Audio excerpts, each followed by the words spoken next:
मित्रांनो, ग्रॅव्हिटेशन या चॅप्टरमधल्या पहिलं न्यूमरिकल आपण बघूयात. An object takes 5 second to reach the ground from a height of 5 metre on a planet. एका प्लॅनेटवरती एका वस्तूला जमिनीवर पोहोचायला 5 मीटर अंतरावरून जमिनीवर पोहोचायला 5 सेकंद लागतात. आता इथं हे गृहीत धरावं लागेल की हा फ्री फॉल आहे, म्हणजे 5 मीटर अंतरावरून ती वस्तू सोडली आणि तिला त्या प्लॅनेटवरती जमिनीवर पोहोचायला 5 सेकंद एवढा वेळ लागला आहे. What is the value of g on the planet? तर ग्रॅव्हिटेशनल ॲक्सलरेशनची व्हॅल्यू काय असेल? आता यात काय काय दिलं आहे बघा. ज्या अर्थी 5 मीटर उंचीवरून ती वस्तू आपण खाली सोडणार आहोत, त्या अर्थी त्या वस्तूनं कापलेलं अंतर 5 मीटर असणार आहे, म्हणून displacement s is equal to 5 metre घेऊयात. ते अंतर कव्हर करायला त्या वस्तूला 5 सेकंद लागलेत, म्हणजे टाईम टी 5 सेकंद घेऊया. आता आपण काय गृहीत धरणार आहोत की वरून वस्तू सोडलेली आहे, म्हणजे इनिशियल व्हेलॉसिटी आपण 0 आहे असं मानणार आहोत. फाइंड आउट काय करायचं आहे? Acceleration due to gravity g is equal to question mark. Solution. आता आपण गेल्या वर्षी Newton's second equation of motion पाहिलेलं आहे. S is equal to u t plus 1/2 AT square. तसं तुम्ही डायरेक्ट फ्री फॉलची कंडिशन वापरून direct s is equal to 1/2 GT square असंही लिहू शकता, पण आपण डिटेल सोडवलेलं आहे. S is equal to u t plus 1/2 AT square हे आपलं सेकंड इक्वेशन ऑफ मोशन आहे. इथं ए म्हणजे जी आहे, का तर हा फ्री फॉल आहे. एच्या जागी आपण जी ठेवणार आहोत आणि बाकीच्या व्हॅल्यूज गिव्हनमध्ये ज्या आहेत त्या ठेवूयात. काय होईल पहा. 5 एसच्या ऐवजी आता 5 घेऊयात. डिस्प्लेसमेंट 5 मीटर आहे. 5 is equal to 0 × 5. U initial velocity 0 आहे, टाईम 5 सेकंद आहे, प्लस 1/2 ला 1/2 एच्या जागी जी घेऊयात आणि टी म्हणजे पुन्हा एकदा टाईम आहे 5 सेकंद, त्याचा square. Therefore 5 is equal to 0 × 5 0 येणार, प्लस 1/2 जी × 25, म्हणजेच 5 इज इक्वल टू 25/2 × जी. हे 0 आता लिहायची गरज नाही, हे 25 एके 25 आणि छेदातलं 2, जीच्या जागी तसंच ठेवा जी. पण आता जीची किंमत काढूयात. मग यासाठी काय होईल, हे 2 इकडं जाईल, 5ला गुणायला जाईल आणि हे 25 इकडं छेदात येईल भागण्यासाठी. म्हणजे काय होईल पहा. G is equal to 5 × 2 divided by 25. 5 दुने 10, खाली 25 तसेच राहू द्यात, आणि 10/25. ह्याचा आन्सर बघा, भाग जात नाही म्हणून शून्याचा भाग बसवला, पॉईंट दिला, वर एक शून्य घेतला, 25 चोक 100. जीची व्हॅल्यू आली 0.4 मीटर पर सेकंद स्क्वेअर. आता हे युनिट लक्षात ठेवायचं. प्रत्येक एक्झाम्पलमध्ये जे आन्सर आहे त्याचं युनिट लिहिणं गरजेचं, नाहीतर अर्धा मार्क जातो. Therefore the value of g on the planet is 0.4 metre per second square. Okay. आता दुसऱ्या एक्झाम्पलकडे जाऊया. B. The radius of planet A is half the radius of planet B. 2 planet आहेत, ए आणि बी. त्यातल्या एची रेडियस ही half म्हणजे अर्धी आहे कुणाच्या? बीच्या रेडियसपेक्षा. म्हणजे ए हा लहान झाला बीपेक्षा, बरं का. If the mass of A is ma, what must be the mass of B? एचं मास ma असेल तर बीचं मास किती असेल?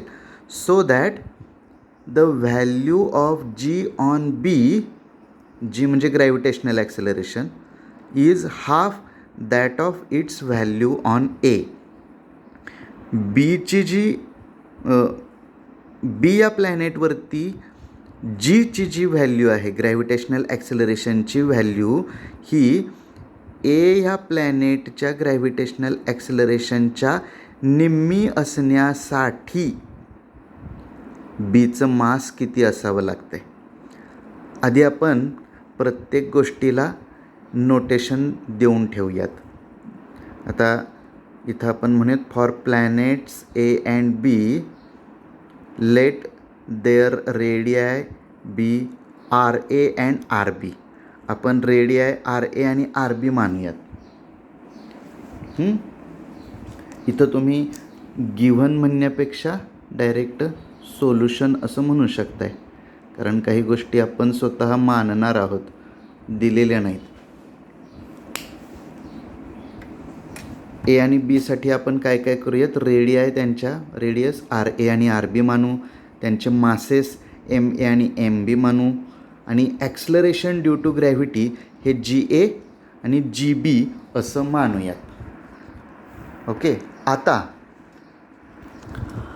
R a is equal to 1/2 r b त्यांनीच दिलेलं आहे की एची रेडियस ही बीच्या निम्मी आहे, म्हणून आपण म्हटलं आहे r a is equal to 1/2 r b. म्हणजेच काय, हे 2 इकडं नेलं तर काय होईल, ट्वाईस आर ए होईल.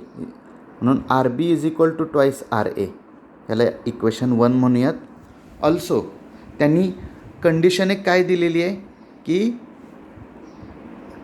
बी या प्लॅनेटवरचं ॲक्सलरेशन ड्यू टू ग्रॅव्हिटी हे ए या प्लॅनेटच्या ॲक्सलरेशन ड्यू टू ग्रॅव्हिटीच्या निम्मं आहे. असं असेल तर मासचं रिलेशन सांगा असा प्रश्न आहे. ही कंडिशन त्यांनी दुसरी दिलेली आहे. आता आपल्याला जीचा फॉर्म्युला माहिती आहे, ॲक्सलरेशन ड्यू टू ग्रॅव्हिटीचा फॉर्म्युला आपल्याला माहिती आहे. काय आहे formula, g is equal to capital G capital M upon R square. Capital G हा ग्रॅव्हिटेशनल कॉन्स्टंट आहे, मास म्हणजे प्लॅनेटचं मास आहे, आणि आर म्हणजे प्लॅनेटची रेडियस. आपण हे ए आणि बी या प्लॅनेटसाठी या व्हॅल्यू लिहून टाकू. G A is equal to capital G M A upon R A square, आणि g B is equal to capital G M B upon R B square. आता ह्या दोन्ही व्हॅल्यूज आपण वरती 1मध्ये ठेवूयात, 2मध्ये.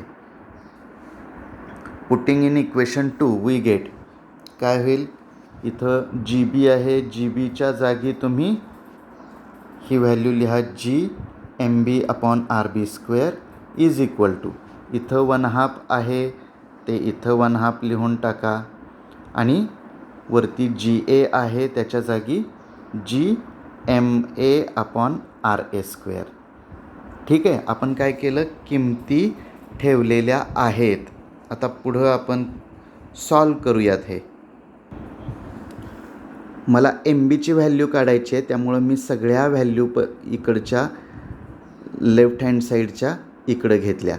हे 1/2 g M A upon R A square तसंच आहे, फक्त इथं जे होतं जी कॅपिटल जी ते इकडं आलं छेदामध्ये, आणि इथं छेदात जे आर बी स्क्वेअर होतं ते इकडं अंशात आलं आहे.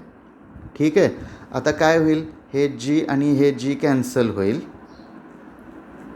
आणि आर बीची व्हॅल्यू आपण इक्वेशन 1मध्ये काढलेली आहे. काय आपण फ्रॉम 1 म्हणूयात.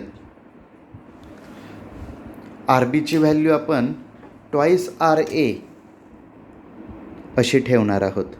बघा 1/2ला 1/2 राहिलं, जी कॅन्सल झालं आहे, एम एच्या जागी तसंच ठेवलं आहे, आणि R B square upon R A square राहतं आहे.